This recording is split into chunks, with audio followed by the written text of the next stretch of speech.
Bonsoir à tous. L'Église est vivante. Le pape Benoît XVI l'a répété à plusieurs reprises en ouvrant son homélie du 24 avril 2005. L'Église est vivante, telle est la merveilleuse expérience de ces jours-ci, disait-il. C'était donc la messe d'inauguration de son pontificat place Saint-Pierre. L'Église est vivante et elle est jeune, répétait-il encore une fois. Soir après soir, vous le savez, nous éclairons les grands axes du pontificat de Benoît XVI. Ce soir, Benoît XVI et l'Église. Alors évidemment, nous retenons tous cet appel à la purification de l'Église. Nous ausculterons aussi son mode de gouvernement, sa manière d'être pape, mais surtout, avec le père Armogat, la vision du pape Benoît XVI, cette vision de l'Église. Merci beaucoup d'être avec nous et de nous retrouver sur ce plateau. Vous êtes théologien, président de la revue Communio. Vous êtes l'un des connaisseurs de la pensée, au fond, de Benoît XVI, cardinal Ratzinger, le cardinal qui était l'un des rédacteurs de la revue Communio.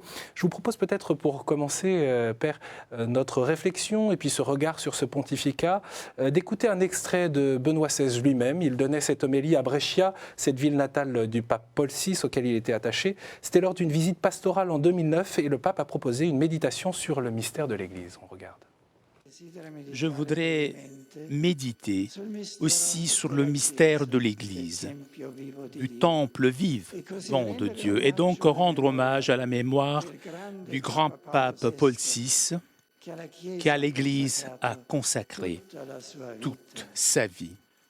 L'Église, c'est une organisation spirituelle concrète qui prolonge dans l'espace et dans le temps l'offrande du Fils de Dieu, un sacrifice apparemment insignifiant par rapport aux dimensions du monde et de l'histoire, mais décisif aux yeux de Dieu. Comme il dit dans la lettre aux Hébreux, dans le texte que nous avons entendu, à Dieu il a suffi le sacrifice de Jésus, offert une seule fois pour sauver le monde entier. L'Église, qui est incessamment née de l'Eucharistie, de l'autodon de Jésus, est la continuation de ce don, de cette surabondance qui s'exprime dans la pauvreté de tout qui s'offre dans le fragment, et le corps du Christ qui se donne entièrement, le corps rompu, partagé, dans une adhésion constante à la volonté de son chef. L'Église qui naît sans cesse de l'Eucharistie, l'Église qui naît du don de soi de Jésus. Au fond, on retrouve là la grande marque de cette vision que Benoît XVI a de l'Église. Je crois qu'au cœur de la pensée de Joseph Ratzinger se trouve le sentiment que l'Église est confessante. L'Église est confessante, une dimension martyrielle de l'Église. L'Église qui est née dans le repas pascal est aussi née sous la croix, dans le sacrifice de la croix. Et l'Église, elle est confessante dans ce monde. C'est pour cela que l'Église témoigne de Jésus-Christ, de Jésus-Christ souffrant, de Jésus-Christ mort et ressuscité, mais dans un monde qui lui est hostile. Et ça depuis les origines, depuis que dans l'évangile de Jean, on nous parle de ce monde. L'Église est dans le monde, elle ne peut pas s'extraire du monde, mais dans le monde, elle doit faire face à ces forces hostiles.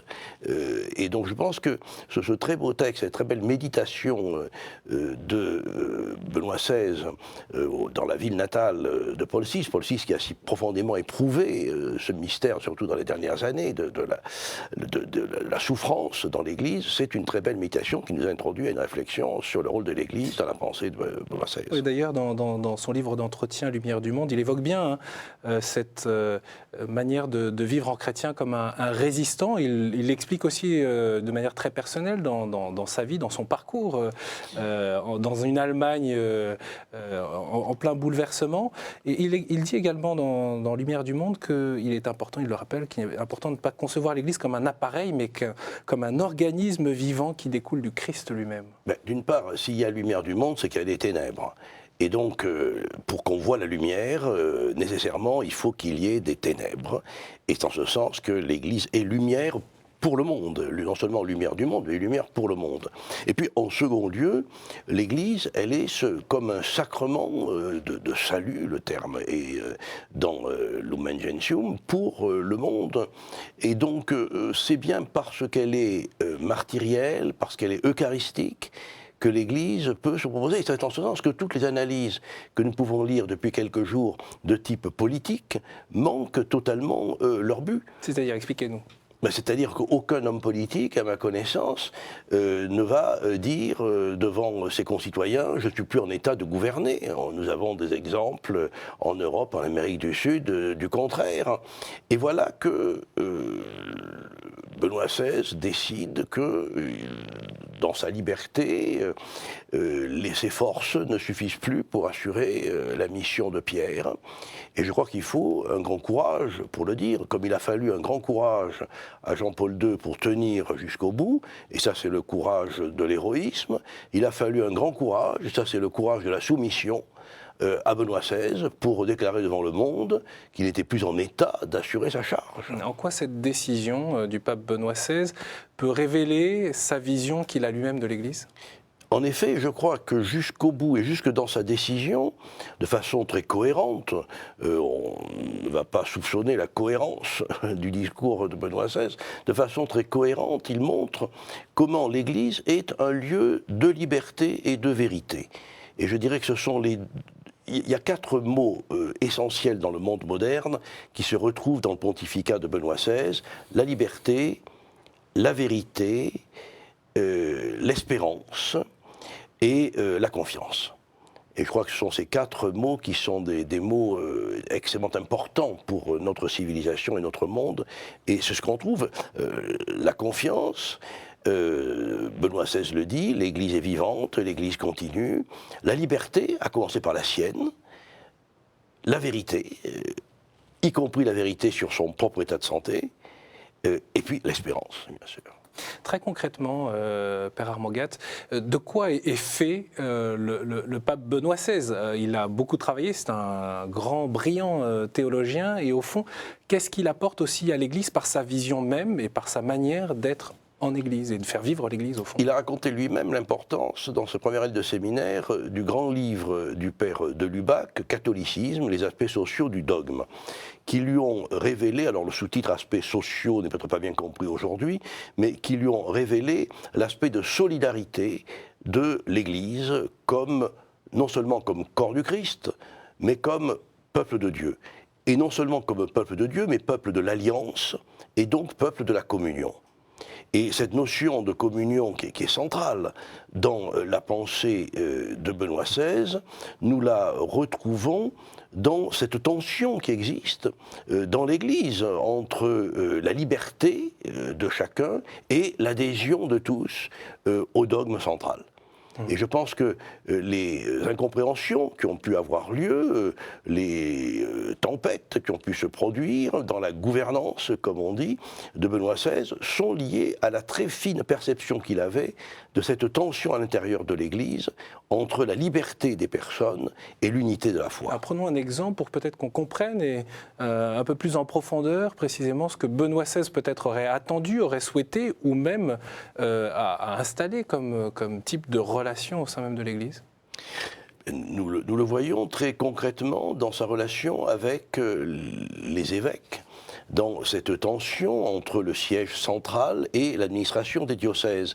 Il est évident que l'évêque est le successeur de l'apôtre dans son diocèse, il est celui à qui est confié non seulement le gouvernement du diocèse, mais la doctrine, l'instruction des fidèles. L'évêque est le premier théologien de son diocèse. Et Ratzinger, longtemps professeur de théologie, et professeur de théologie en Allemagne, était convaincu que le vrai théologien, c'est l'évêque. Et puis, il y a aussi, et il a été préfet de la Congrégation pour la doctrine de la foi pendant de longues années, il y a aussi la règle de la foi. Et donc l'adhésion, c'est l'adhésion libre, spontanée, dans la mouvance de l'esprit, à une règle antérieure, prédéterminée, qui nous a été donnée. Et c'est le dilemme très ancien dans la théologie entre le dépôt de la foi et son développement. Et Ratzinger a écrit sur le développement, une idée dont le cardinal Newman, que Ratzinger a béatifié, a été une des pièces fortes, qu'il y a le dépôt de la foi et il y a ce développement vivant. Vous le rappeliez tout à l'heure, Étienne, l'Église est un organisme. Ce n'est pas une assemblée politique, c'est un organisme. Et dans cette constellation des grands théologiens qui ont fait le concile, qui ont tourné autour du concile, en quoi le cardinal Ratzinger, devenu pape Benoît XVI, apporte-t-il quelque chose d'original, au fond, dans sa pensée, mais aussi dans sa pratique, très concrètement ? Tout à fait. Déjà, pendant le concile, son rôle a été très important comme expert pour la constitution Dei Verbum, sur la révélation. C'est un texte extrêmement important. Le père de Lubac pensait que c'était le texte le plus important du Concile, qui nous apprend de manière extrêmement écuménique, très important pour l'écuménisme, ce rapport de l'Écriture à la vie de l'Église, ce rapport de l'Écriture à la tradition, etc. Et puis l'autre texte important auquel Joseph Ratzinger a beaucoup collaboré, c'est Ad Gentes, le décret missionnaire. L'Église vivante est une Église tournée vers l'extérieur. Et tous ceux qui ont cru penser en Ratzinger un esprit replié sur une Église identitaire se sont profondément trompés. Pour être vivante, l'Église doit être en expansion. Elle est missionnaire. Et étant missionnaire, elle s'expose à recevoir des coups. Je crois que l'Église est exposée parce qu'elle est missionnaire, et c'est parce qu'elle est missionnaire qu'elle est inévitablement en danger à la fois physiquement, mais aussi en danger par les gnoses, par les fausses interprétations qui vont se glisser à l'intérieur de sa doctrine. Où est-ce que vous voyez, au fond, dans le pontificat 2005-2013, ces marques qui reprennent au fond ces audaces et ce travail de Ad Gentes ou Dei Verbum pour vous? Je le vois dans les 5 synodes que Benoît XVI a présidés et dans le développement qu'il a donné à cette institution synodale. Nous parlions tout à l'heure du difficile rapport entre le centre et la périphérie, entre Rome et les diocèses. L'institution synodale que Benoît XVI a développée, qui, à mon sens, doit encore pouvoir être développée, cette institution synodale est un moyen très fort de partager le gouvernement de l'Église avec un principe de subsidiarité et de pouvoir permettre à l'Église de rayonner dans le monde. Il faut relire la très belle lettre de Benoît XVI aux chrétiens de Chine pour comprendre comment il ne s'agit pas d'une sorte de sagesse occidentale qui serait auquel les Indiens ou les Chinois ou les Philippins seraient appelés à adhérer, mais il s'agit du Christ qui est présent. Du Christ qui est présent en Chine, du Christ qui est présent en Inde, et du Christ qui est présent dans la sagesse indienne, dans les traditions chinoises. Et je crois que ça, c'est extrêmement important pour un horizon missionnaire. Alors, Père Armogat, il y a eu plusieurs trahisons, si je puis dire, et on va y revenir au cours de cette relation entre Benoît XVI et l'Église. Une grande épreuve, la grande épreuve de son pontificat, ce fut aussi le fléau de la pédophilie. Celui qui avait édicté la tolérance zéro aux côtés de Jean-Paul II comme préfet de la doctrine de la foi n'a pas eu peur de faire éclater la vérité, de prendre ce dossier à bras-le-corps. On se souvient de la manière dont le dossier des légionnaires du Christ s'est dénoué autour de la figure de leur fondateur, mais aussi cette lettre aux catholiques d'Irlande, compte tenu de la gravité des fautes, avait-il dit, et des réponses apportées souvent de manière inadéquate. Il a aussi rencontré des victimes, que ce soit à Sydney, à Malte ou aux États-Unis. Et justement, je vous propose d'écouter un extrait de son homélie à Washington. C'était au National Park Stadium le 17 avril 2008. Aucune de mes mots pourrait décrire la douleur et les dégâts apportés par cet abus. Il est important qu'à tous ceux qui ont souffert soit réservée une attention pleine d'amour, une attention pastorale. Je ne peux pas décrire non plus de façon appropriée les dégâts qui se sont vérifiés à l'intérieur de la communauté de l'Église. Des grands efforts ont été déjà faits pour affronter de façon honnête et juste cette situation tragique et assurer que les enfants que notre Seigneur aime si profondément et que sont nos trésors le plus grand puissent grandir dans un milieu sûr. Aujourd'hui, j'encourage chacun de vous à faire tout ce qui lui est possible pour promouvoir l'assainissement et la réconciliation et pour aider tous ceux qui ont été blessés. La plus grande persécution de l'Église ne vient pas de ses ennemis extérieurs, mais naît du péché de l'Église. C'est ce qu'il disait 2 ans plus tard à des journalistes dans cet avion qui l'emmenait au Portugal en mai 2010. Qu'est-ce qui se révèle dans cette relation à l'Église à travers cette crise et la manière dont il l'affronte? Il me semble que Benoît XVI s'est trouvé face à face à trois grandes crises, la dernière étant la crise personnelle, la trahison de son majordome, mais aussi la crise lefévriste. Il est allé le plus loin possible en proposant le rite extraordinaire, en levant les excommunications des évêques consacrés par Monseigneur Lefebvre, et puis cette crise morale, cette épouvantable tragédie de ces crimes sexuels que Benoît XVI a révélé avec une grande souci de purification morale.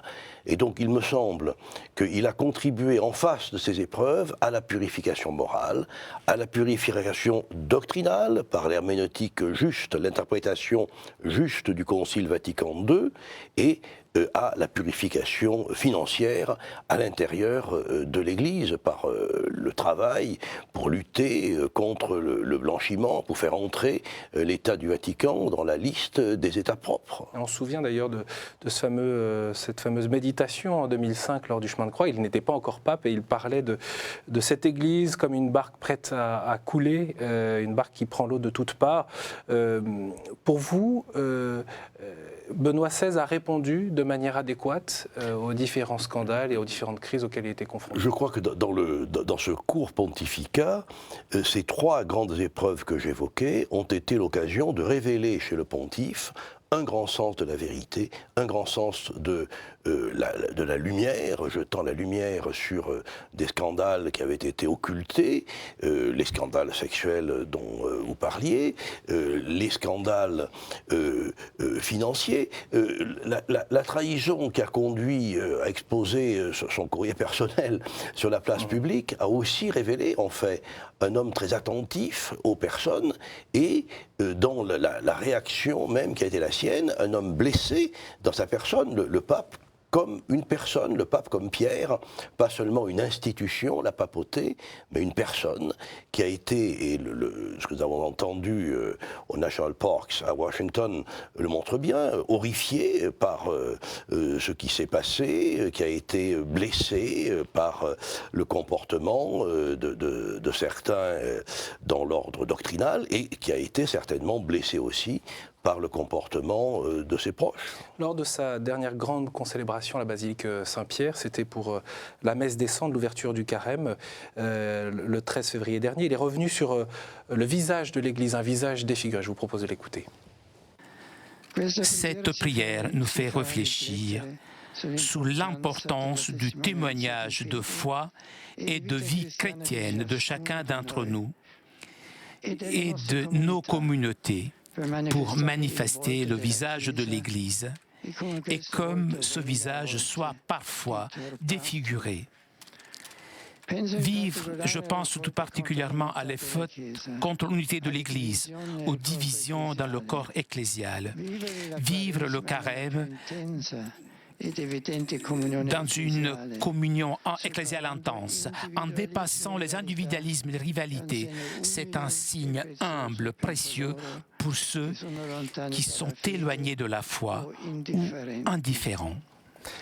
Dépasser les rivalités, c'est un Voilà, propos extrêmement fort. Pour montrer au monde le vrai visage de l'Église. Il y a un très ancien texte chrétien du IIe siècle, le Pasteur d'Hermas, où le visionnaire voit une vieille femme qui est l'Église et quand elle se retourne, il voit qu'elle a un visage de jeune fille.